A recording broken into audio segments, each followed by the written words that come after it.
और उसके कुछ क्या बोलूँ, कुछ पॉइंट्स, इंपॉर्टेंट पॉइंट्स आपने डिस्कस किए थे, जैसे AWT components are considered heavy weight, ऐसे कुछ इंपॉर्टेंट पॉइंट्स डिस्कस किए थे। और कुछ फंक्शंस के बारे में सर आप बता रहे थे, और एक छोटा सा प्रोग्राम आपने सेंड किया था सर। तो सर वो नेटबीन्स पे तो थोड़ा कॉम्प्लिकेटेड सा लग रहा है, वो कैसे जावा फाइल को एग्जीक्यूट, तो बहुत स्लो था। फिर वो कर रही हूँ तो एक न्यू फाइल करके फिर उसमें जावा, वो बार बार एरर शो कर रहा था। उसका एक पूरा प्रोसीजर है। वंस हम लोग ओपन करते हैं तो वो स्टार्ट होता है एक न्यू प्रोजेक्ट से। प्रोजेक्ट के अंदर हम लोग एक अपना फाइल क्रिएट करते हैं डॉट जावा एक्सटेंशन का, और जो फाइल बनाते हैं उसी नाम का हमारा क्लास फाइल या क्लास भी बनता है। ठीक है, तो लेट्स से कि आपने एक प्रोजेक्ट बनाया हो प्रोजेक्ट 1 नाम से। प्रोजेक्ट मतलब एक फोल्डर लेट्स से, और उस प्रोजेक्ट फोल्डर के अंदर एक फाइल होगा। लेट्स से हम लोग बना रहे हैं प्रेरणा डॉट जावा। तो ये प्रेरणा डॉट जावा नाम से वो फाइल वहाँ पे या सोर्स कोड जो है हमें दिखाई देने लगता है, जिसमें बाय डिफॉल्ट ऊपर पे जो सोर्स कोड रहता है, मेन मेथड क्लास ये सब बने रहते हैं। उसके बॉडी के अंदर हमको कंस्ट्रक्ट करना है सारा काम। ओके सर, एक बार फिर से मैं ट्राई कर लूँगी सर इसको। हाँ, rather if possible if you are connected with your system I can guide you right now, अगर आप उसको डिस्प्ले पे करते हैं। Okay sir, give me 5 minutes, तब तक हम डिस्कशन करते हैं, मैं ऑन कर लेती हूँ। ठीक है, ठीक है।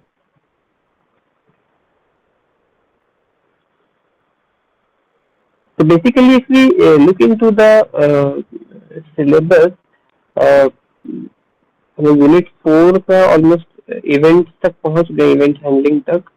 और इवेंट हैंडलिंग देख के समझ लेंगे है क्या चीज। और उसके बाद जो इम्पोर्टेंट है वो hierarchy of swing component, AWT हम लोग कंप्लीट किए हैं, स्विंग कंपोनेंट्स के बारे में है।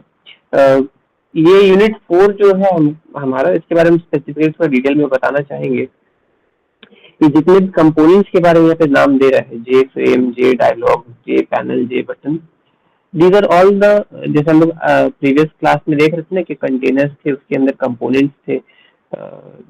जैसे हमारे पास लेबल था, फ्रेम था, विंडो था, ये सब चीज था। तो वैसे ही ये कंपोनेंट्स हो गए हमारे AWT के। पैरेलली जे स्विंग के हमारे पास जो कंपोनेंट है, स्विंग के जो कंपोनेंट्स है, उनको J frame, J window, J dialog के नाम से चलाया जा रहा है। Okay, so don't get confuse कि these are the two different things, other दो अलग अलग तरीके से इन सबको अप्रोच किया जा सकता है। One is the using AWT component and another one is using the swing components. दोनों के बीच में डिफरेंसेस भी काफी ऑब्वियस मेंशन किए हुए हैं। इफ पॉसिबल हम लोग कोशिश करेंगे आज इसको कवर अप कर लेने का। जैसे कि लास्ट क्लास में हम लोग बताए थे कि उसके अंदर का क्लासेस है, या वो हेवी वेटेड है या प्लेटफॉर्म डिपेंडेंट है। बस इसी का अपोजिट जो है वो स्विंग कंपोनेंट्स हमें मिलेगा। ठीक है, इसमें से मोस्ट लाइकली जो क्वेश्चन पूछा जा सकता है वो होगा कि इन कंपोनेंट्स के थ्रू एक एप्लीकेशन डेवलप करने का। ठीक है ना, क्योंकि इसमें लॉजिक्स कुछ नहीं है। ये यूनिट 4 जो है ओनली इंटरफेस क्रिएशन के पर्पज से रखा गया है। एंड इनफैक्ट हम लोग यूनिट 5 में भी जब जाते हैं तो वहां पे भी देखा जाए कि वेब डिजाइनिंग का इंट्रोडक्शन बेसिक्स ऑफ HTML से ही शुरू किया है, सर्वलेट पे आकर के रोका है।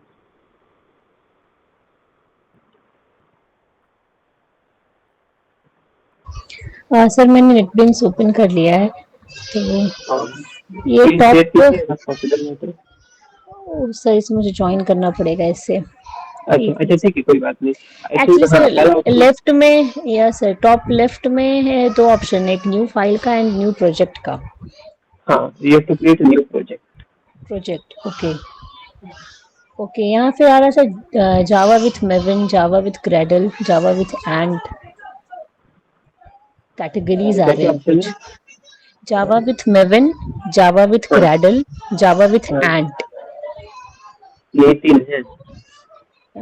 यस सर, कैटेगरीज में तो यही शो कर रहा है। और भी आना चाहिए था। बाई डिफॉल्ट क्या दिखा रहा है?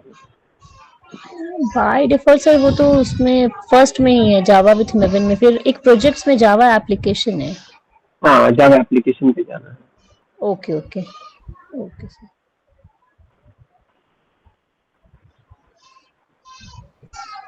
नेक्स्ट। ओके सर, अगर नेक्स्ट करती हूँ तो ये प्रोजेक्ट मैविन नहीं था। प्रोजेक्ट का नाम एक आएगा, प्रोजेक्ट 1 तो हाँ एक हाँ, वैसे करके कुछ आएगा। यस सर, यस क्या सर। नाम दिखा रहा है? एक मैविन प्रोजेक्ट 1 दिखा रहा है सर। हाँ, आप चाहो तो उसको रीनेम कर सकते हो, चाहो तो वैसे भी छोड़ सकते हो, ठीक है। ओके, इसका नेक्स्ट एक्सटेंशन देने इसका का जरूरत नहीं है सर? नहीं नहीं, project is just like a okay, container और uh folder. Oh okay okay sir, ये फिनिश ओके, मांग रहा हाँ, है एक बस। एक नेक्स्ट नेक्स्ट जाने से पहले उसका एक यस वहाँ सर। पे नीचे में ना ये दिया होगा, यूआरएल टाइप का दिया होगा, लोकेशन, सी हाँ drive yes sir, user. C drive user HP documents then NetBeans then project 1, हाँ, मैंने वो रीनेम कर लोकेशन दिया ध्यान प्रोजेक्ट रखिए 1। कि उस फोल्डर में ये प्लेस होने वाला है, आपका जो करेंट फोल्डर है, ओके सर, ठीक है। ठीक है। ताकि प्रोजेक्ट बनाने के बाद जैसे आपने नेटबीन्स को क्लोज कर दिया, अब खोजोगे कहाँ, है ना। हाँ तो यस सर। खोजने के लिए वहाँ पाथ को याद रखना पड़ेगा। ऑल्सो इनफैक्ट हम लोग उसको चेंज कर सकते हैं, चाहे तो डेस्कटॉप में या अपने किसी भी फोल्डर पे रख सकते हैं। एक डिफॉल्ट जावा पे जो उसने बना करके दिया है, हम लोग वहाँ पे रख सकते हैं। ओके। मूव ऑन सर ये करते हैं आगे। फिनिश हुआ तो ये अपने आप सर वो एक इंटरफेस खुल गया है, प्रोजेक्ट डॉट जावा से एक फाइल नेम भी सेव हो गया है और हाँ, कुछ प्री रिटन जो हमारे कोड्स हैं वो भी आ गए हैं।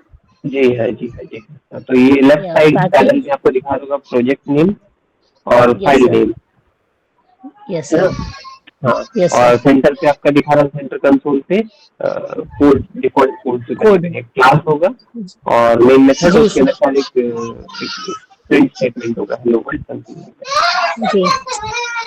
है ना। ठीक है, अ, ठीक है। अब इसी पे कोड करके हम लोग रन करके, या ऊपर में एक ऑप्शन आता है बिल्ड या रन करने का ऑप्शन आता है, तो ऑप्शन चेक कर सकते हैं। पहले तो कंपाइल करना पड़ेगा सेव करने के बाद। तो what ever code you right, इससे पहले कि हम लोग कोड को लिखें, क्योंकि उसमें एक प्रिंट स्टेटमेंट बाय डिफॉल्ट दिया हुआ है, अ, उसको ही हम लोग कंपाइल करके रन करके देख लेंगे तो आउटपुट नीचे में आ जाएगा, ठीक है। There might be a possibility कि आपको रन करने के टाइम में कुछ एरर दे दे, नहीं देगा तो बहुत अच्छी बात है, अगर एरर दिया तो उसके आगे बात करेंगे एरर है क्या चीज। तो सर कंपाइलेशन के लिए क्या करना होगा मुझे? डायरेक्ट रन प्रोजेक्ट का एक बटन दिख रहा है, एक हाँ, रन डीबग करके है तो। देखिए, ओके। रन करके देखिए।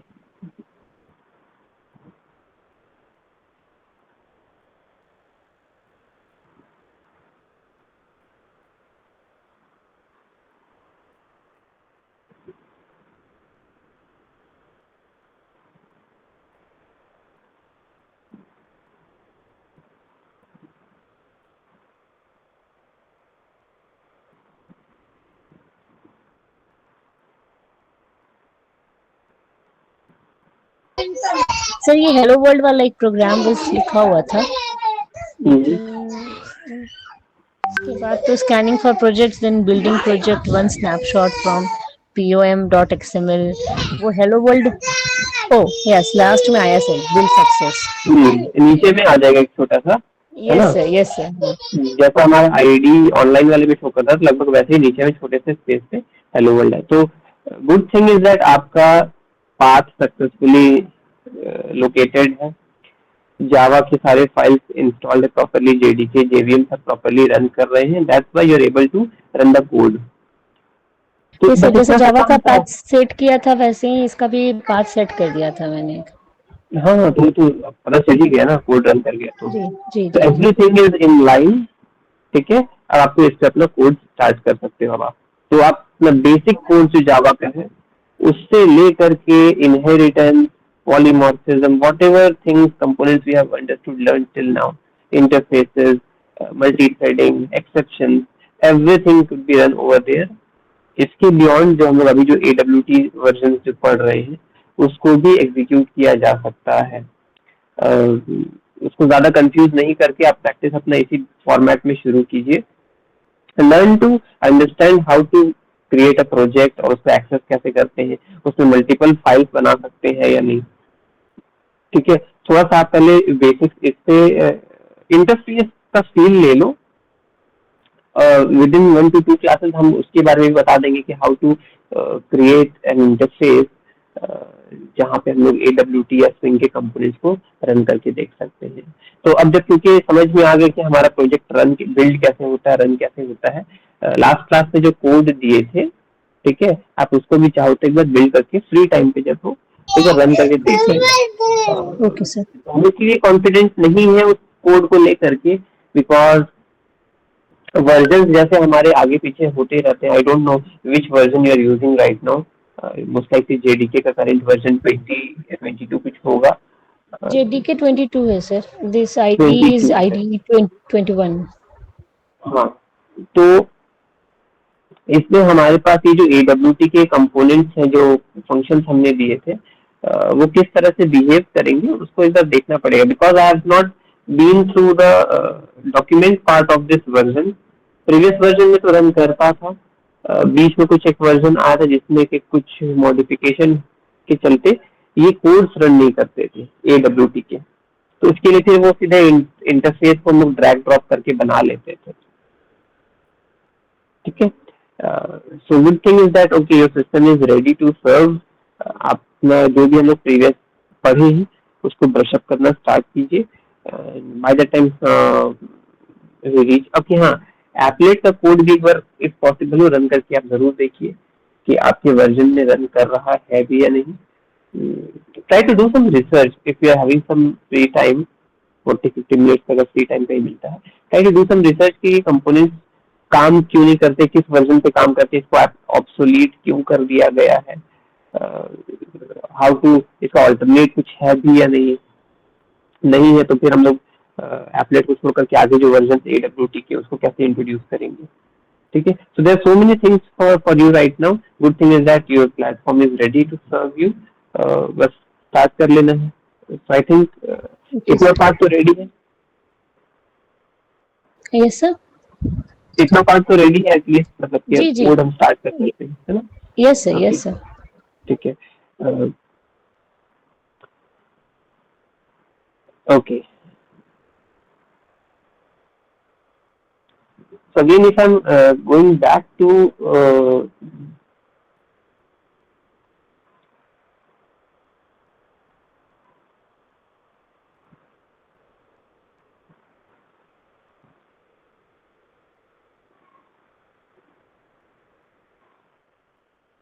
yeah, if I'm going back to the syllabus, हम लोगों ने लास्ट में हाँ AWT कंपोनेंट्स के बारे में देखा था।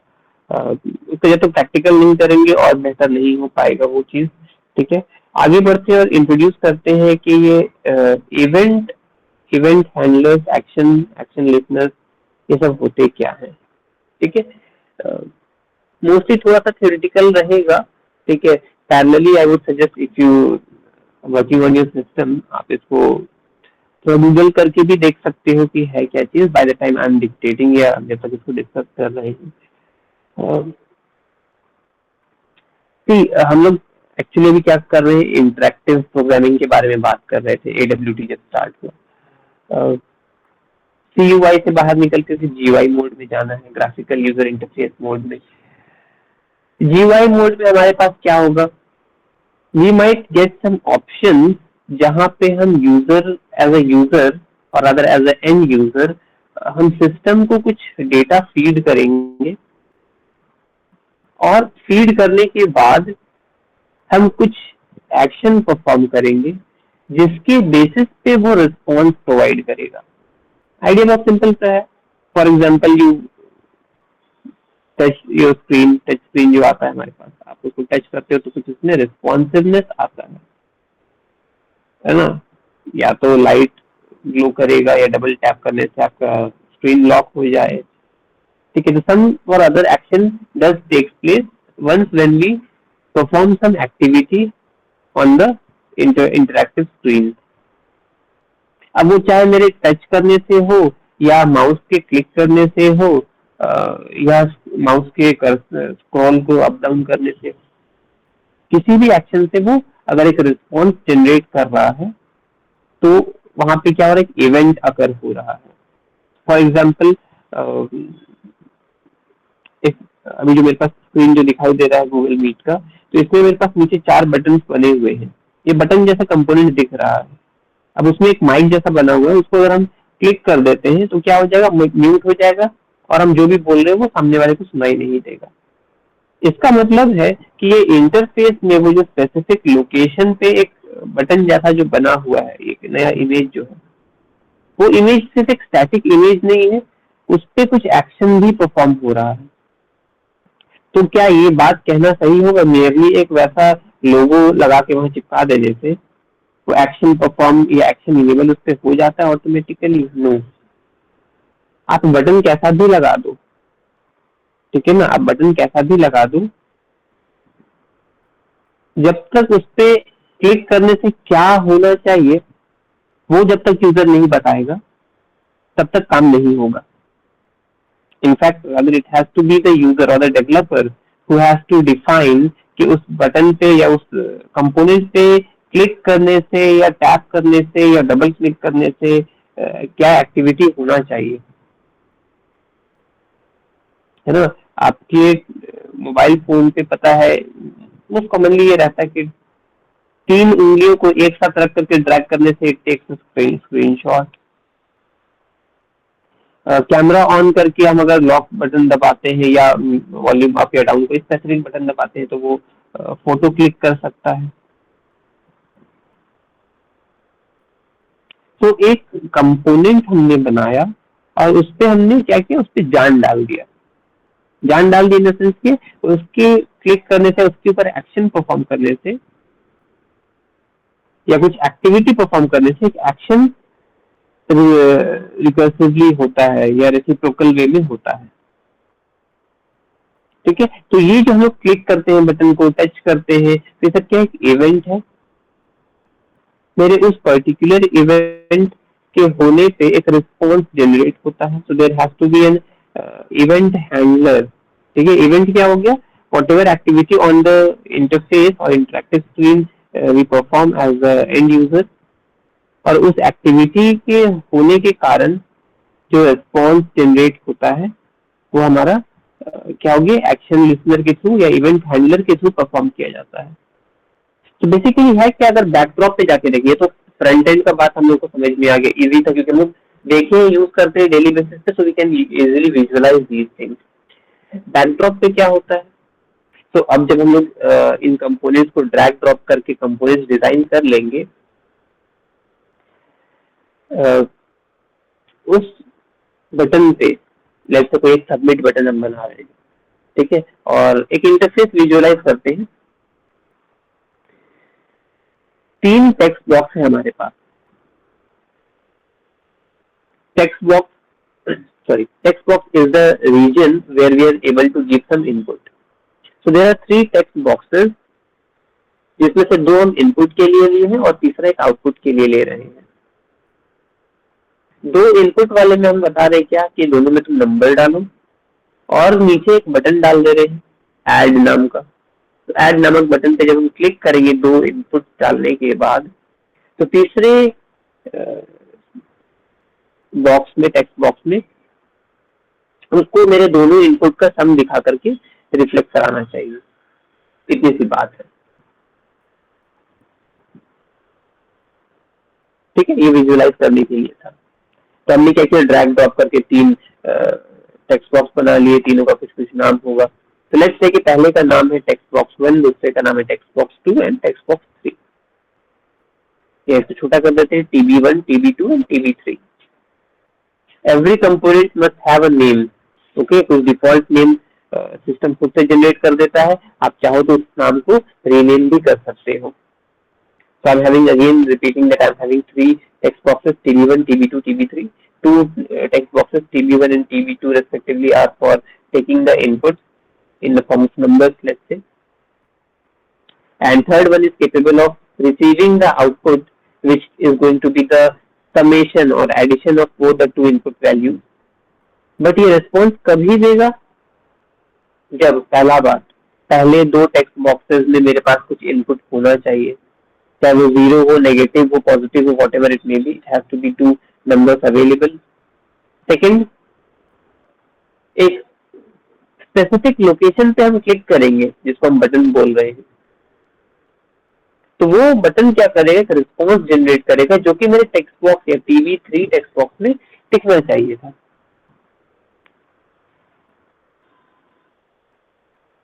ये विजुअल पार्ट तो क्लियर है, हम लोगों ने इतना कंपोनेंट बना लिया। So if I can again recall या revise, we have 3 text boxes and 1 button. अब ये बटन पे क्लिक करने से क्या एक्शन होना चाहिए था, इसको समझते हैं। Once when I click on submit button, my program should fetch data from TB1 and TB2, उसको ले करके ऐड करेगा जो भी वैल्यूज उन TB1 TB2 में होंगे, और ऐड करने के बाद जो रिजल्ट आएगा उसको TB3 बॉक्स में डाल देगा। So you have to fetch data from certain location, decode it कि भाई काम करना क्या है इसके साथ। फॉर एग्जाम्पल अभी डिकोड क्या है, तो यहाँ पे 4 कंपोनेंट के बारे में बात कर रहे हैं, fetch, decode, execute and load या store. Fetch, decode, execute and store. फिर से बोल रहे, fetch, decode, execute and load. ठीक है, तो थोड़ा 5 मिनट ध्यान से समझेंगे कि ये है क्या चीज। सी, ऑपरेटिंग सिस्टम के बारे में हम जानते हैं, जब previous version of operating system आया था तो वहां पे हमारे पास सिंगल यूजर या single core processor operating system होते थे, जिसमें कि हम लोग सिंगल टास्क को ही एक बार में ऑपरेट कर पाते थे, ये बात थी। फिर हमारे पास क्या हो गया, हार्डवेयर पावरफुल होते गए, प्रोसेसर और केपेबल होता गया, प्रोसेसिंग स्पीड बढ़ गया। तो हार्डवेयर हमारा जब इम्प्रूव हुआ, we required operating system and applications जो कि मेरे सिस्टम का फुल यूटिलाइजेशन कर पाए। ऑल्दो प्रैक्टिकली ये अभी भी इम्पॉसिबल सा बात है कि हम लोग जो स्पेसिफिकेशंस बोलते हैं, for example I am using a processor of let's say 1.8 gigahertz speed, but realistic way में हम लोग कभी भी उस स्पीड को अचीव नहीं कर पाते हैं। हमारा उससे कई स्पीड कम पे ही रन करता है। वो एक टेस्टेड स्पीड है कि हाईएस्ट पीक लेवल पे वहां तक जा सकते हो आप, but on general level daily basis पे जो काम होता है उससे काफी कम स्पीड पे होता है। उसके पीछे बहुत सारे रीजन है, हम लोग को वहां जाने का जरूरत नहीं है अभी। Okay, so to be very clear, otherwise हम पूरा डिफोकस हो जाएंगे कहाँ जा रहे हैं। तो ये क्या हो गया, हमारे पास जब प्रोसेसर्स आ गए, प्रोसेसर्स के साथ हमारे पास क्या हो गया, एक प्रोसेसर सिंगल कोर का नहीं होकर के हमारे पास dual core, quad core, octa core processor. मतलब डुअल कोर मतलब 2 कोर, जहां हमारे पास एक सिंगल कोर हुआ करता था, वो सारा का सारा काम, चाहे वो बेसिक परफॉर्मेंस हो या हाई एंड परफॉर्मेंस के बारे में बात कर रहा हूँ, सारा का सारा लोड सिंगल कोर पे आता था। अब ये मल्टी कोर आ गए, for example if I can say about dual core, तो मेरे सिस्टम पे अभी क्या है, dual core, 2 course of processor available on a single motherboard. I am having dual processor, power of dual processor. अब ये dual processor काम कैसे करते हैं, just for a reference point of view, I am just giving you a reference case. Imagine करते हैं कि अपने सिस्टम का, चाहे वो स्मार्टफोन हो या लैपटॉप या कंप्यूटर हो, अगर वो डुअल कोर है तो उसमें पहला कोर जो है वो सिर्फ फंडामेंटल एस्पेक्ट के लिए है। अब आपके सिस्टम का जो भी फंडामेंटल एस्पेक्ट होगा, ऑन ऑफ करना या उसमें डेली बेसिस का जो लाइट वेटेड ऑपरेशन उसको करना हो, तो उसके लिए मेरा सिंगल कोर केपेबल है। सेकेंड कोर कब यूज करते हैं हम लोग, जब वहां पे हम हाई एंड रिसोर्सेज का यूज करते होंगे, बहुत हैवी प्रोसेसर का यूजेज होगा, जहाँ पे हेवी गेमिंग कर रहे होंगे, multiple high and application use कर रहे होंगे, या 2-3 ऐसे रिसोर्सेज प्रोसेसर हम लोग ऐसे प्रोसेसर चला रहे होंगे जिनका रिसोर्स यूटिलाइजेशन बहुत हाई है, या तो ग्राफिक्स कार्ड का रिक्वायरमेंट ज्यादा है उसका, या वो प्रोसेसर ज्यादा कंज्यूम करता है, या उसका मेमोरी रिक्वायरमेंट ज्यादा है, जो भी रीजन होगा। तो हाई एंड टास्क के लिए या ऐसे टास्क जिसमें रिसोर्सेज का यूटिलाइजेशन बहुत बल्क वे में है, तो हमारा सेकेंड कोर जो है वो एक्टिवेट होता है। सो ऑन जनरल बेसिस हमारा फर्स्ट कोर सफिशिएंट इनफ है डेली बेसिस का, डेली नीड्स का एक्टिविटीज को परफॉर्म करने के लिए। सेकेंड कोर बस हाई एंड काम के लिए यूज होता है। ठीक है, तो अगर अगर इसका एग्जांपल ले लेते हैं, ठीक है, इसका अगर एग्जांपल कंसीडर करते हैं, आपके सिस्टम में आपने जब नेटबीन्स इंस्टॉल किया, अब जब आप उसको यूज करें तो आपने कहा कि सर ये थोड़ा स्लो रन करता है। उसी तरह से आप एक अगर एंड्रॉयड प्रोग्रामिंग के बारे में अगर जानते हो तो एंड्रॉयड स्टूडियो एक सॉफ्टवेयर है जिसमें लोग एंड्रॉयड पे प्रोग्राम्स रन करते हैं, वो हो गया। या फिर मैकेनिकल के स्टूडेंट्स जो है वो ऑटो कैड जैसे हाई एंड सॉफ्टवेयर यूज करते हैं। इनफैक्ट आप अगर माई एसक्यूएल सर्वर भी अपने सिस्टम पे डाउनलोड करके यूज करते हो, इंस्टॉल करके, तो it takes a lot of resources from your system, चाहे वो हार्डवेयर के बेसिस पे हो या प्रोग्रामिंग या सॉफ्टवेयर के बेसिस पे हो, बहुत ज्यादा रिसोर्सेज रिक्वायर करता है। अब जितना भी अच्छा सिस्टम ले लो, वो थोड़ा सा स्लगिशनेस तो इनिशियल डेज में आएगा ही आएगा।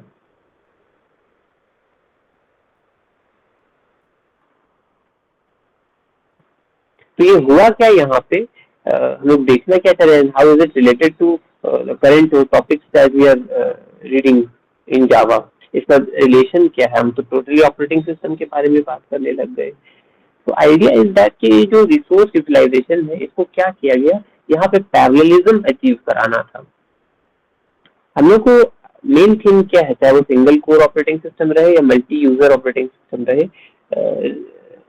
Processor should always be on working mode, वो कभी आइडल ना बैठे। ठीक है, वो आइडल बैठा मतलब कि कोई काम है ही नहीं उसके पास, and it is very much close to impossible कि आज के टाइम में आपका प्रोसेसर जो है, आप कुछ टास्क दो ना दो, वो चुपचाप बैठा रहे, ऐसा नहीं होगा कभी। वो या तो बैकग्राउंड ड्रॉप पे अपना कुछ काम कर रहा होगा, है ना। चाहे जैसे भी मेरा लैपटॉप है या स्मार्टफोन है, तो क्या कर रहा है, बैकड्रॉप पे या तो वो बैटरी हेल्थ मॉनिटर कर रहा है, ब्राइटनेस का लेवल मेंटेन कर रहा है, या अगर इंटरनेट से कनेक्टेड है तो नोटिफिकेशन का वेट कर रहा है, चेक कर रहा है। ठीक है, तो कुछ ना कुछ एक्टिविटी वो कर ही रहा है जब तक कि सिस्टम ऑन है।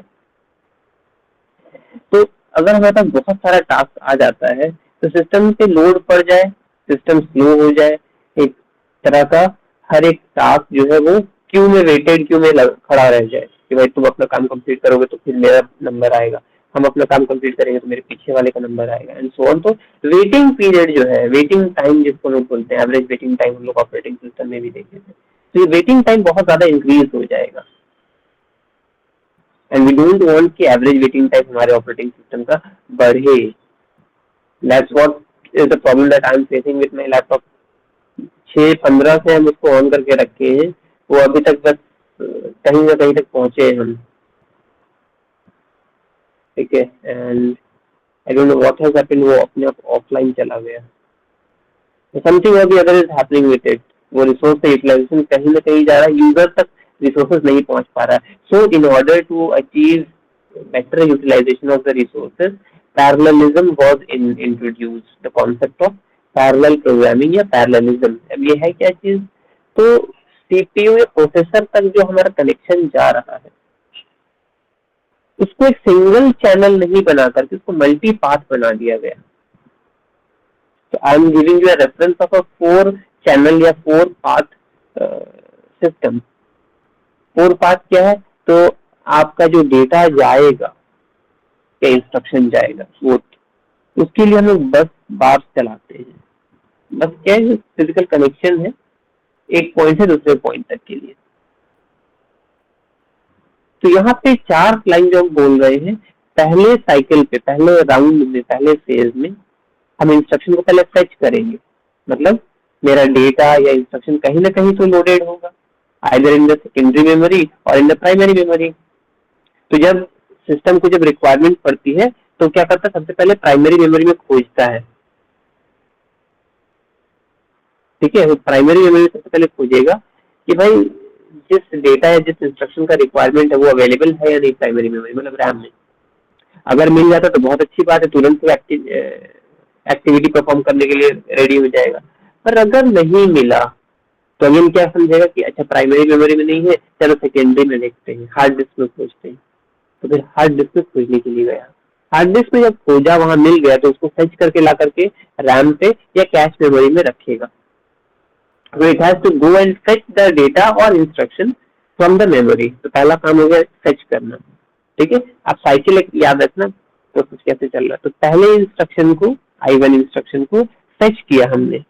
ठीक है, फेच करके लेकर के आए, उसको आगे बढ़ाए तो वो डिकोड होगा, है ना, किस टाइप का भाई वो उसमें इंस्ट्रक्शन है, वेरिएबल्स है कि कॉन्स्टेंट्स है, ऑपरेटर्स लगे हुए हैं या नहीं है, प्रिंट करना है या इसके साथ करना क्या है, वो समझने के उसको डिकोड करने के लिए भेजना पड़ेगा। ठीक है, तो डिकोड करने के लिए आगे फॉरवर्ड किया गया। So by the time my instruction went from fetch to decode, मेरा फेच वाला लाइन जो क्लियर हो गया था, है ना, वो अब आइडल बैठा है। हाँ चलो मतलब काम करते हैं, आराम से बैठे। तो पैरेललिज्म में क्या बोल रहा है सिस्टम कि भाई जब तुम फेच कर लिए हो पहले इंस्ट्रक्शन को, तुम आइडल क्यों बैठे हो? तुमने तो फेच करके उसको आगे बढ़ा दिया डिकोड होने के लिए, तुम आइडल क्यों बैठे हो? Go and fetch the second instruction. There might be an number of instructions, go and fetch the second instruction. तो फिर से गया सेकंड इंस्ट्रक्शन को फेच करने। बाय द टाइम मेरा फर्स्ट इंस्ट्रक्शन जो है वो डिकोड हो रहा था। तो फर्स्ट साइकिल में या फर्स्ट फेज में क्या हो गया, मेरा इंस्ट्रक्शन 1 जो है वो फेच होकर के आया।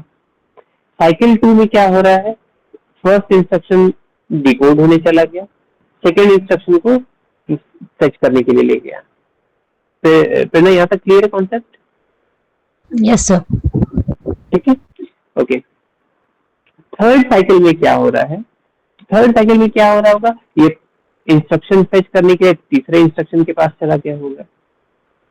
जो मेरा सेकेंड साइकिल में जो इंस्ट्रक्शन डिकोड हुआ था वो थर्ड साइकिल में एग्जीक्यूट होने चला गया होगा कि भाई इसके साथ करना क्या, चलो आओ समझ में तो आ गया, चलो काम करते हैं। तो उसको रिसोर्स एलोकेट हो गया, वो अपना एक्टिविटी करने के लिए चला गया।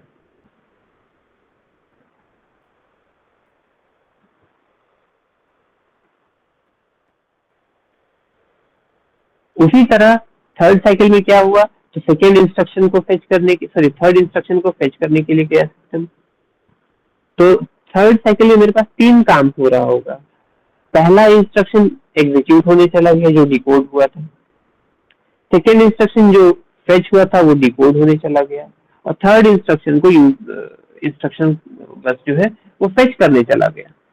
तो फेच, डिकोड और एग्जीक्यूट 3 काम 3 अलग अलग इंस्ट्रक्शन पे थर्ड साइकिल पे होने लगे। फोर्थ साइकिल जब आया, इसमें क्या हो रहा होगा, फर्स्ट इंस्ट्रक्शन जो था जो डिकोड होकर के एग्जीक्यूट हो गया था उसको हम कहीं लोड टू सेव प्रिजर्व करेंगे, स्टोर करेंगे। थर्ड इंस्ट्रक्शन जो था जो डिकोड हुआ था वो एग्जीक्यूट हो रहा होगा। थर्ड इंस्ट्रक्शन जो था वो हमारा फेच के बाद डिकोड हो रहा होगा और ये फोर्थ इंस्ट्रक्शन को फेच कर रहा होगा।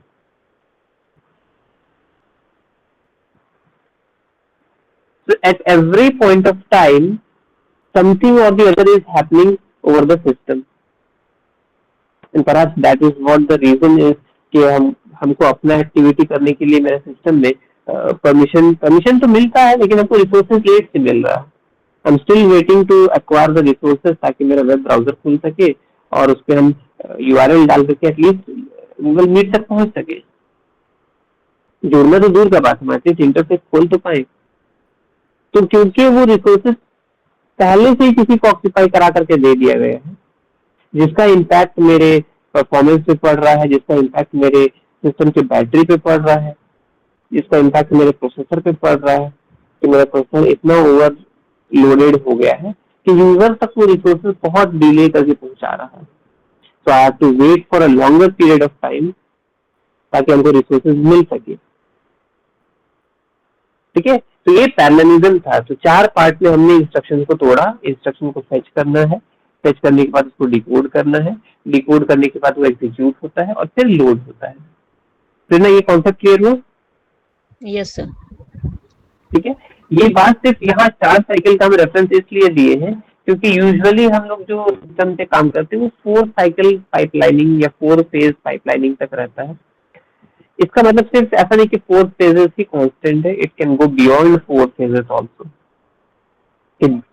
पैरेलली हम 2 इंस्ट्रक्शन को फेच कर रहे होंगे या उसके साथ और भी छोटे छोटे बेसिस पे काम कर रहे होंगे। अब इसमें ना बड़ा अच्छे किसी ने सवाल पूछ दिया कि सर इतना करने से अच्छा है आप उसमें 4 लाइन और क्यों नहीं ऐड कर देते, क्या एक ही चैनल चला रहे हैं आप इंस्ट्रक्शन फेच करने के लिए, एक ही चैनल चला रहे हैं डेटा को एग्जीक्यूट करने के लिए, तो अब 4 एक्स्ट्रा लाइन और लीजिएगा तो आपका काम आसान हो जाएगा और फास्ट हो जाएगा। सवाल तो सही पूछा गया, do you have any answer कि इसको डिफेंड कैसे करें? क्या लगता है 4 लाइन 8 लाइन और ऐड करने से परफॉर्मेंस में इम्प्रूवमेंट आता?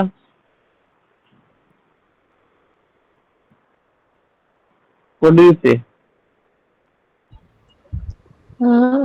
हाँ सर, हो तो सकता है, लेकिन वो तो अगर 4 लाइन और ऐड करेंगे तो मेमोरी ऑक्यूपेशन और बढ़ जाएगा। मेमोरी ऑक्यूपेंसी नहीं बढ़ेगा, but rather if you see कि आपका लैपटॉप, आपका कंप्यूटर या आपका स्मार्टफोन अब कितना छोटा हो गया है, तो उसमें जो मदरबोर्ड है उसमें स्पेस दिखता कहाँ है कि आप और 4 या 8 लाइन ऐड करो। 4 लाइन मेरे लिए 4 लाइन ऐड करना बहुत डिफिकल्ट टास्क है। बोलना आसान है सर, 4 ही तो लाइन है, कहीं पे भी एडजस्ट कर सकते हैं, नैनो टेक्नोलॉजी हमारे पास है, बट उस 4 लाइन को ड्रॉ करके उसके ऊपर पूरा इंस्ट्रक्शन बैठाना ताकि हर लाइन के अंदर से क्या गुजरेगा, क्या होगा, कहाँ से वो फेच करेगा, वो सब कुछ बताना it's almost a challenging task.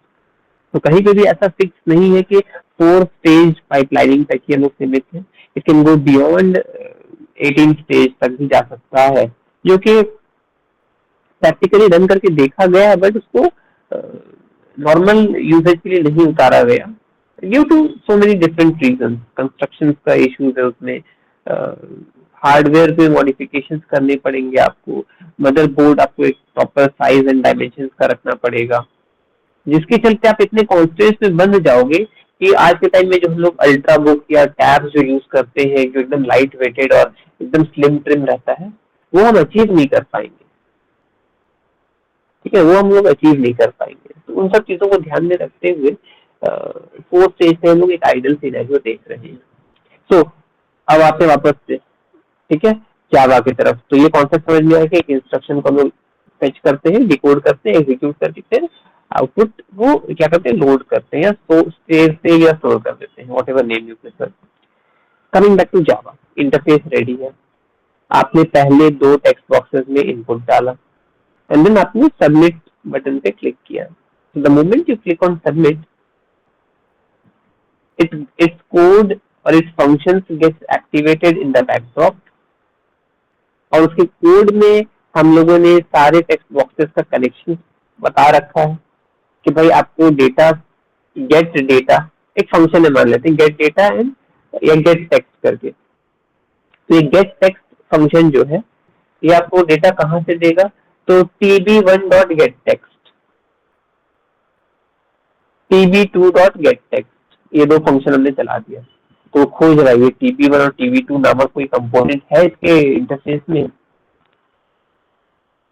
ठीक है, तो whatever name you are giving to your component, each component, वही सेम नाम हमें कोड में भी यूज करना पड़ेगा। तो you have to be very much vigilant about it कि आपने क्या नाम वहां रखा था, right from the class name to function name to each component name, और उसके बिहाफ में वो रिस्पॉन्स या इंस्ट्रक्शंस को फेच कैसे करेगा। So once it fetches the data from the 2 text boxes, उसके बाद नेक्स्ट काम क्या करना है, उसको एग्जीक्यूट करना है। तो फेच हो गया, एग्जीक्यूट करेगा, एग्जीक्यूट में एडिशन करना है, दोनों को एडिशन करके स्टोर करेगा 3rd वेरिएबल में रिजल्ट, एंड देन कैलकुलेट तो हो गया, हमको डिस्प्ले कहाँ करा रहा है, तो tb3 नामक टेक्स्ट बॉक्स से हम लोग को आउटपुट डिस्प्ले कराना चाहिए। तो it has to get data and put data in text box 3 by the name tb3। तो tb3.putData करके हम लोग वहां पे प्लेस कर सकते हैं फंक्शन के through. So basically you have all the inbuilt predefined functions available before you, ठीक है, उनको बस सही जगह पे प्रॉपरली यूज कर लेना है, और सही तरीके से यूज करेंगे तो हमारा डेटा फेच होगा, उसके ऊपर प्रोसेसिंग होगा, प्रोसेस करने के बाद जो रिजल्ट आएगा उसको हमको तीसरे या किसी आउटपुट विंडो पे दिखा देना है। आइडिया इतना ही है। पूरा विजुअलाइजेशन क्लियर हुआ? Yes, sir. ठीक है। And perhaps I think last class I can go back to the code. हमको खुद याद नहीं है क्या कोड शेयर किए थे। क्या वो कुछ कैलकुलेशन वाला था क्या?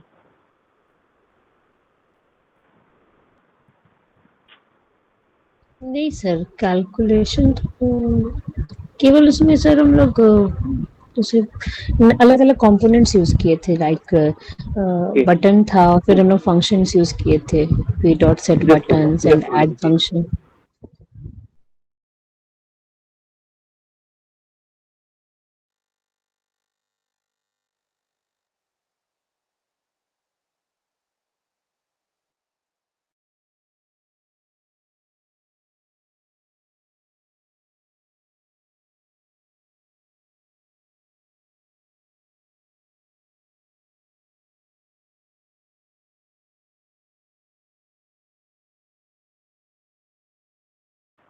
Yeah, sorry Pranav, please repeat. Yeah, I can see the code. Yes. तो इसमें वो सिर्फ कंपोनेंट हम लोगों ने डिजाइन करना सीखा था, या दिखा रहा है, डायमेंशंस बता रहा है, क्लिक करने से कोई एक्शन होगा ऐसा कहीं पे नहीं दिया हुआ है। ठीक है। सो अगर इस पे हम देखते हैं तो ये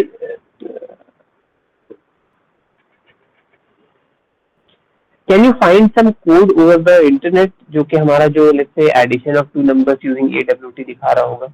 share me the code. Okay sir.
Sir मैंने मैम को भेज दिया।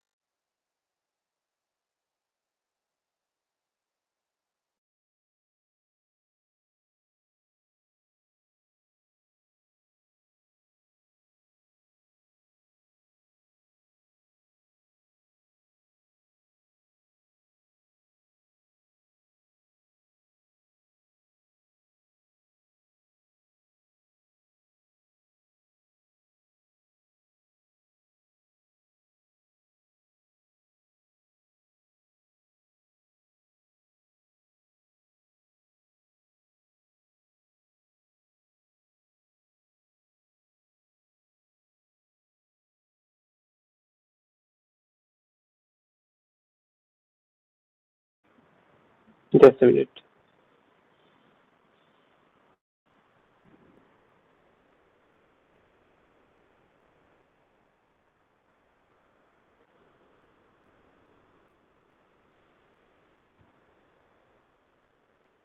Okay. Go through this code. Can you find something to discuss upon it? कहाँ पे क्या हो रहा है? बेसिकली इसमें जो स्विंग के कंपोनेंट्स भी लगा दिए गए हैं, जैसे जे लेबल है, जे टेक्स्ट फील्ड है, ठीक है, नेवर माइंड, कंपोनेंट्स हमारे AWT के एग्जिस्ट किए हैं.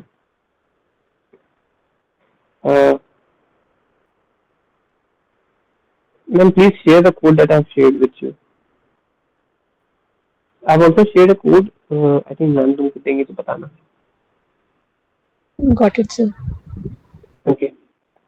ठीक है, पहले आपके कोड से स्टार्ट करते हैं, then I'll come back to this one.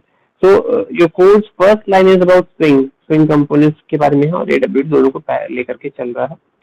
एक क्लास है EXER1 करके, JFrame को एक्सटेंड किया है, जहां हम लोग AWT कंपोनेंट्स को एक्सटेंड करेंगे, इसने JFrame को एक्सटेंड कर दिया है.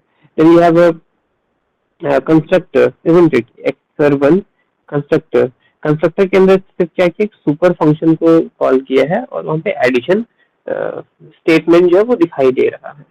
ठीक है, I will come back to this part. पहले लोग देखते हैं क्या, do we have a main method? Yes, we do have a main method. Main method के अंदर क्या कर रहा है, क्लास का ऑब्जेक्ट बनाया है ना, और इन कंस्ट्रक्टर तो बाय डिफॉल्ट इसमें इन्वोक हो ही जाएगा. तो ये पहले कंस्ट्रक्टर को इन्वोक किया है ना, ऑब्जेक्ट जब बना मेन मेथड के अंदर, तो उसने कंस्ट्रक्टर को इन्वोक किया. कंस्ट्रक्टर के अंदर हमारे पास क्या है, पहले एक सुपर फंक्शन है जो कि एडिशन लिखा हुआ प्रिंट कहीं पे करेगा. Right at the top it might be printing addition. Then we have a J label, add one new J label. ठीक है, इसमें क्या लिखा, component enter first integer. Try to understand this line. Can you guess what is meant by this line? J label add one equals new J label enter first integer.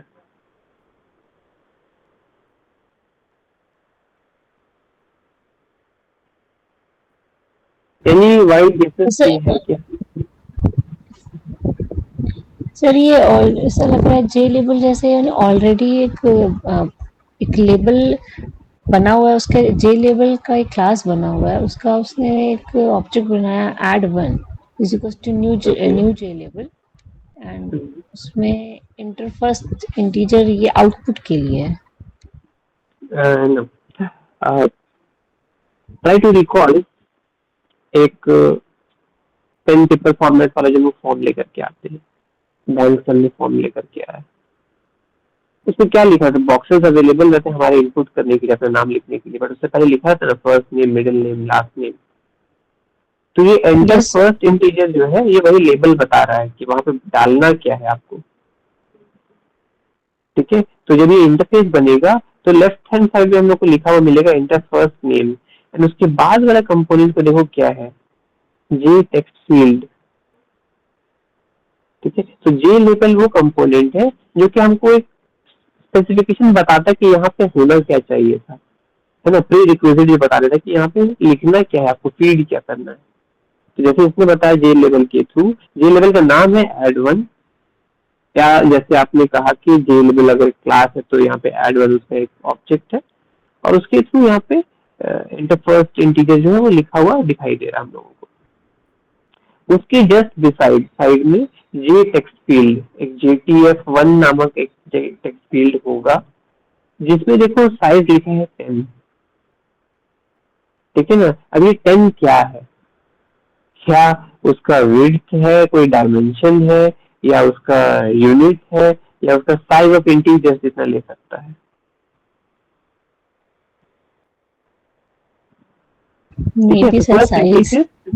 Size, हाँ size, 10 size का, ये 10 digits का हम ले सकते हैं एक integer. Okay, same चीज जे लेबल ऐड टू के लिए भी कर रहा है, सेकेंड लेबल बनाया उसने एंटर सेकेंड इंटीजर, उसके लिए फिर उसने टेक्स्ट फील्ड बनाया. हम टेक्स्ट बॉक्स बोल रहे थे, इसने टेक्स्ट फील्ड ले लिया है, nothing to worry about it. उसका भी सेम डायमेंशन रखा गया है. सिर्फ देखो क्या फर्क आ रहा है, ऑब्जेक्ट जो बना रहे हैं या कंपोनेंट जो क्रिएट कर रहे हैं उसका नाम से फर्क आ रहा है, add one, add two, JTF1, JTF2. Apart from that everything is being repeated. Yes, sir. उसके बाद उसने एक बटन क्रिएट किया है जिसका नाम उसने रखा कैलकुलेट, और उसके अंदर डिस्प्ले भी जो हो रहा है बटन का नाम वो कैलकुलेट हो रहा है। तो एक होता है कंपोनेंट का नाम, जैसे कि add1 JTF1, add2 JTF2 calculate, जो हम कोड के लिए यूज करेंगे। और दूसरा होता है रेफरेंशियल नेम, जो सामने फ्रंट पे दिखाई देगा, जैसे एंटर फर्स्ट में integer, enter second integer, and calculate जो बटन के लिए भी आया है। ठीक है, तो यूजुअली ये चीज का कंफ्यूजन रहता है इनिशियल डेज में, यार नाम कौन सा है और काम के लिए कौन सा कंपोनेंट को यूज करना है। बट एक बार जब वो क्लियर डिस्टिंक्ट हो जाता है तब आप कभी नहीं भूलोगे। It's just about the concept, you have to get the concept correctly. उसके बाद देखो उसने क्या किया है, flow layout, new flow layout. Okay, तो एक लेआउट डिजाइन कर रहा है, आपका जो फ्रेम होगा या विंडो जो भी बोले, ठीक है, उसमें ये सारे चीज दिखेंगे कहाँ पे। तो एक लेआउट होना चाहिए हमारे पास। उसमें लेआउट में क्या किया इसने, लेआउट बनाने के बाद उसमें कंपोनेंट्स को उसने ऐड किया। देखो add 1, add JTF1, add 2, add JTF2, add calculate, ये 5 कंपोनेंट हमने बनाए थे। पांचों को उसने अपने लेआउट में ऐड कर लिया।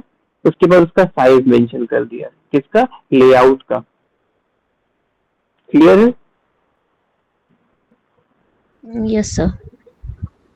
ठीक है, तो उसने हाँ लेआउट का साइज कर दिया। और यहाँ पे क्या है, सेट डिफॉल्ट क्लोज ऑपरेशन जिस टाइम एग्जिट ऑन क्लोज, वो एग्जिट के लिए एक डिफॉल्ट फंक्शन बनाया, will not go to that part.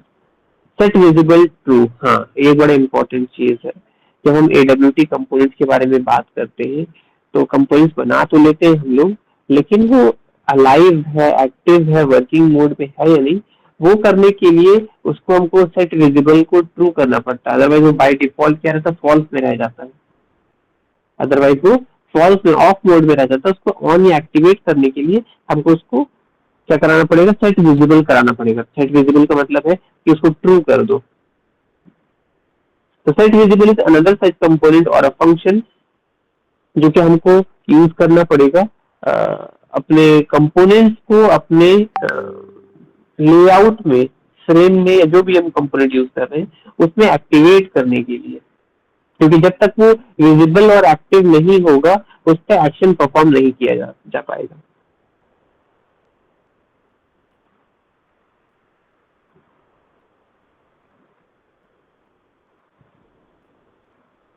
Got my point? Yes, sir. ठीक है, now coming back to whatever code I have shared. देखो क्या वही सेम कॉन्सेप्ट यहाँ पे भी दिखाई दे रहा है, वही प्रोसीजर फॉलो किया गया है क्या, बस कंपोनेंट्स के नाम चेंज होंगे। Go through it.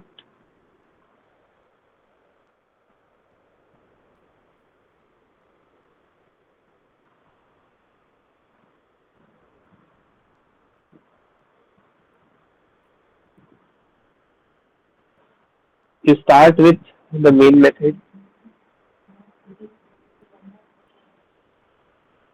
Would you like to discuss it?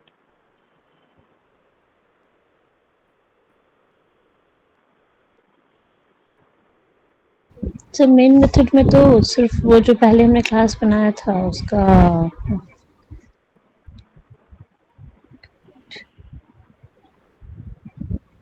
Okay, हमने पहले जो कंस्ट्रक्टर बनाया था उसको हमने इन्वोक कर दिया है। एक न्यू हमने यहाँ पे जो बनाया ऐड टू नंबर क्लास का उसका ऑब्जेक्ट बनाया तो कंस्ट्रक्टर इन्वोक हो गया। उसके बाद कंस्ट्रक्टर में से एक बस यहाँ पे ये नया है, ये एक्शन लिसनर। एग्जैक्टली ये चीज वो प्रीवियस वाले में मिसिंग रह गया है कि उसमें एडिशन दिखा ही नहीं रहा है।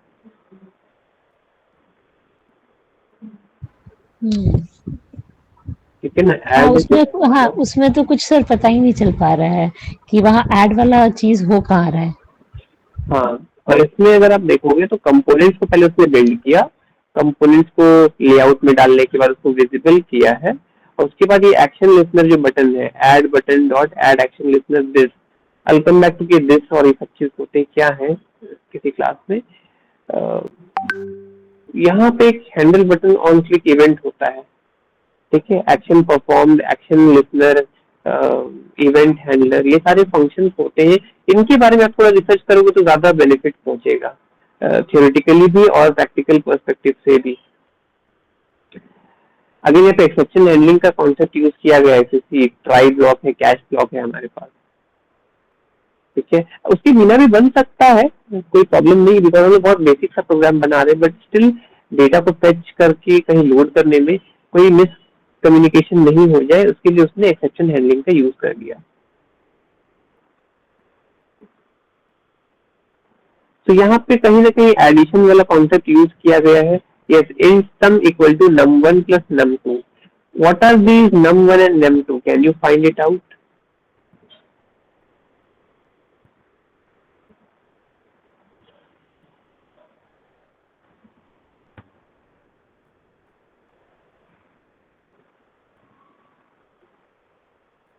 जो हमने बनाया था, क्या बनाया फील्ड था? का नाम सर यहाँ पे लेबल Go slowly. अगर आपके पास पेन पेपर है, आप कंस्ट्रक्ट कर लो, that would be beneficial for you.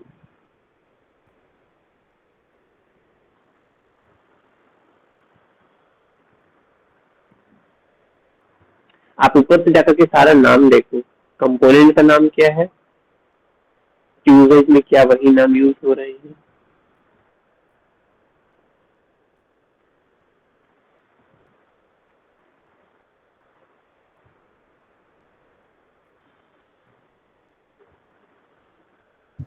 Sir जैसे इसमें कंपोनेंट का नाम num1 लेबल, num2 लेबल ऐसे करके किया हुआ है।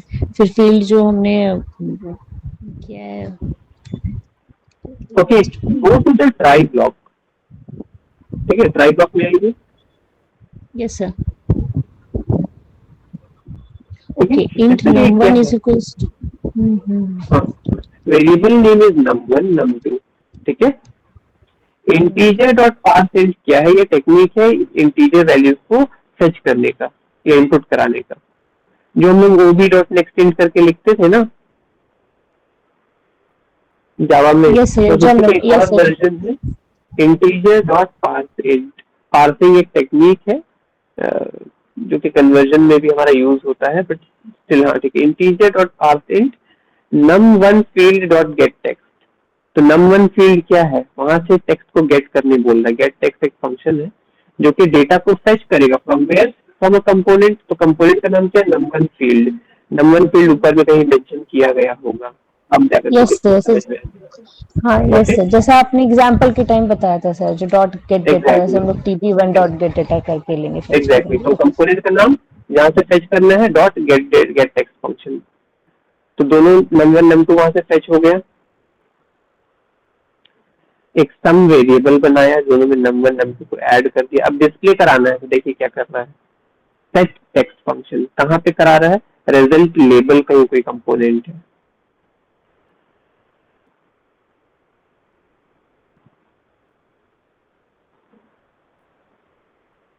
यस सर, ऊपर एक कंपोनेंट बना हुआ है, result label is equal to null. Exactly. तो ये अब कोई पूछता है कि सर ये तो एडिशन वाला प्रोग्राम अगर हम सिंपल जावा में बनाते नॉन जीयूआई वर्जन में, तो 4 से 6 लाइन में तो मेरा कोड बन जाता। झूठ मूठ का इतना टाइम इन्वेस्ट करने का पर्पस क्या था? The beauty is that कि once we create an interactive program, वो हमेशा के लिए बन के रहेगा। आपको सिर्फ उसमें क्या करना है, कोड में, सॉरी कोड भी नहीं, इंटरफेस में आपको बस वैल्यूज फ्रंट एंड पे डालना है और वो आउटपुट रिफ्लेक्ट करने लगेगा बस बटन पे क्लिक करने से। आप किसी को कोड दिखा नहीं रहे हो फ्रंट पे। हम लोग अभी तक सीवाई मोड में क्या करते थे, कोड को कंपाइल करके रन कर रहे थे ना। Yes sir. तो वो कोड सामने से दिख रहा है, विजिबल। अभी क्या है, हम इंटरफेस से कंस्ट्रक्ट कर दिए हैं। अरे इंटरफेस हम कंस्ट्रक्ट कर दिए हैं। तो इंटरफेस कंस्ट्रक्ट कर दिया, वो सामने में सिर्फ इंटरफेस उसको दिखाई दे रहा है, उसको कोड बिहाइंड बैकड्रॉप का कोड नहीं दिखाई दे रहा। तो एक तरह से भाई मेरा कोड विजिबल होने से बच रहा, एक बात। दूसरा बात है, हर बार कोड को कंपाइल करके रन करके ऐसे आउटपुट देखना, it is not make good sense. चलो ठीक है, अभी तो हम छोटा प्रोग्राम बना है जिसमें इतना मेहनत करना पड़ा, बट इससे बेनिफिट क्या होगा हम इसमें चाहे तो n number of components add करते जा सकते हैं। हमको कोड में से क्या करना है, डुप्लीकेट ही करना है। I don't have to write each and every piece of code again and again. तो कोड रीयूजेबिलिटी हमारा आ जा रहा है। ठीक है, ये बात हम बोल जो रहे हैं, ये बात आपको उसी वक्त महसूस होगा, फील करोगे जब उसको प्रैक्टिकली रन करके देखोगे। तो I again I am not sure कि क्या इतने लेवल तक आपका प्रोग्राम पूछ सकता है या नहीं। We are still waiting for the some some information कि हम लोग को वहाँ कुछ क्वेश्चन सैंपल मिल सके रेफरेंस पॉइंट ऑफ व्यू से, तो उस पर हम लोग कर लेंगे। बट स्टिल पढ़ना तो है, सिलेबस का हिस्सा है, या नहीं भी होता तो हम लोग इस चीज को समझते आते इस पॉइंट ऑफ व्यू तक कि हाँ GUI तक हम लोगों ने समझा। तो थोड़ा सा लोड आपके ऊपर आ जा रहा है कि अब इसको कंस्ट्रक्ट करके देखना है। तो try to preserve these codes, या ऐसे कोड्स और खोजिए। I can not assure you कि ये कोड्स अब जो हम लोग बना रहे हैं ये गारंटीड है कि मेरे सिस्टम हमारे सिस्टम पे रन कर जाएगा। हर सिस्टम पे यूनिकली रन करके देखना पड़ता है। ठीक है, ये इनिशियल मेरे साइड से हम थोड़ा सा हेजिटेंट है कि ओके मैंने दिया तो सही ही होगा। No, I don't trust it कि आपके सिस्टम पे या किसी एक्सपायर्ड सिस्टम पे रन कर जाए जैसा हमने विजुलाइज किया है। डेफिनेटली कहीं ना कहीं कुछ एरर्स हो सकता है, अगर कर जाए। अगर नहीं होता है देन बहुत अच्छी बात है, हमारा कोड बहुत ही अच्छा था जो कि हर सिस्टम पे रन कर पाया है। नेक्स्ट कोशिश करते हैं कि इसका इंटरफेस कंस्ट्रक्ट करने का आपके पास सिस्टम अब रेडी है। Try to utilise some time के कंस्ट्रक्ट कैसे करेंगे, ताकि वो एक बार जब कंस्ट्रक्ट हो जाता है तो बैकड्रॉप पे आपका कोड अवेलेबल है। बस कोड का नाम चेंज कर देना है, बिकॉज ये कोड जो है इंटरफेस के बिना हम ले रहे हैं। अब इंटरफेस में आपने टेक्स्ट बॉक्स का लेबल का नाम क्या रखा है दैट आई डोंट नो। तो आप जो नाम दोगे कोड में वही नाम आना चाहिए, या कोड में जो नाम है वाइस वर्सा आपको वहां पे डालना पड़ेगा। तो आप या तो पहले इंटरफेस रेडी कर लीजिए, उसके बेसिस पे बैकड्रॉप पे कोड में नाम अपने आप चेंज हो जाएगा, या आप अपने पहले जब कोड बना करके रन करोगे तो इंटरफेस अपने आप आ जाएगा। ठीक है, तो try to spend some time, let's hope so. I do have good hopes कि आपसे हो पाएगा। एंड जब हो जाए तो फिर आउटपुट शेयर कीजिए मैम के साथ, इस दोनों फिर नेक्स्ट क्लास में डिस्कस करेंगे। ठीक है, कोई डाउट ओके है यहाँ सर। तक? No sir. ठीक है, ठीक है, thank you. Thank you sir.